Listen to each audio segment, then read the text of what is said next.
நான் பெரியப்பா கிட்ட சொன்னேன், இந்த பெரிய ருத்ராட்சம் போட்டுக்காதீங்க, கழுத்து வலிக்கும்னு. சாமி சிரிச்சிக்கினே சொன்னார், ஏன்பா இது நான் அழகுக்கு போட்டுக்கிறேன்னா இல்லை இதை போட்டாதான் எனக்கு பெருமையா? அதெல்லாம் கிடையாதுப்பா, ருத்ராட்சத்தை பார்த்தாலே புண்ணியமா. நான் மேடையிலே அணிந்து கொண்டு பேசும்போது ஆயிரக்கணக்கான மக்கள் இந்த ருத்ராட்சத்தை பார்ப்பார்கள், அவர்களுக்கு புண்ணியம் வரட்டும் என்று நான் சுமக்கிறேன். இது எனக்கு சுமதான், இது போட்டாதான் எனக்கு பெருமைன்னு அல்ல, ஆனால் அவர்களுக்கு புண்ணியம் வரட்டும் என்று நான் சுமக்கிறேன். பார்த்தாலே புண்ணியம்னா அணிஞ்சின்றாலும் புண்ணியம் தானே. இந்த அன்று அவங்க சுக்கி சிவம் ஐயா தலைமையில தான் நாங்கெல்லாம் பேசினோம். அப்போ அவங்க சொன்னாங்க, ருத்ராட்சம் அணிஞ்சிக்கிறதுனால தெரியும், ஆனால் பார்த்தாலே புண்ணியம் என்று வாரியார் சொன்னது இன்றுதான் எனக்கு தெரியும்னார்.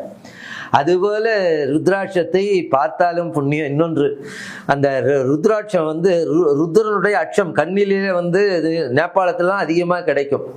அது எல்லா மணிக்கும் தொலை போடுவாங்க. இந்த ருத்ராட்சத்தை தொலை போட வேண்டாம், தொலை போட்டே வருதான். நல்ல ருத்ராட்ச மணியை 2 செப்பு காயின், அந்த காலத்துல செப்பு காயின் உண்டு, இப்போ எல்லாம் அலுமினிய காயினா போயிடுச்சு. செப்பு காயினா இருந்தால் 2 செப்பு காயினுக்கு நடுவில் ருத்ராட்சம் வச்சா அது எலக்ட்ரிக்கல் மூவ்மெண்ட் இருக்கும். 2 செப்பு காயின் நடுவில் வச்சா ருத்ராட்சம் அப்படி சுழலும்.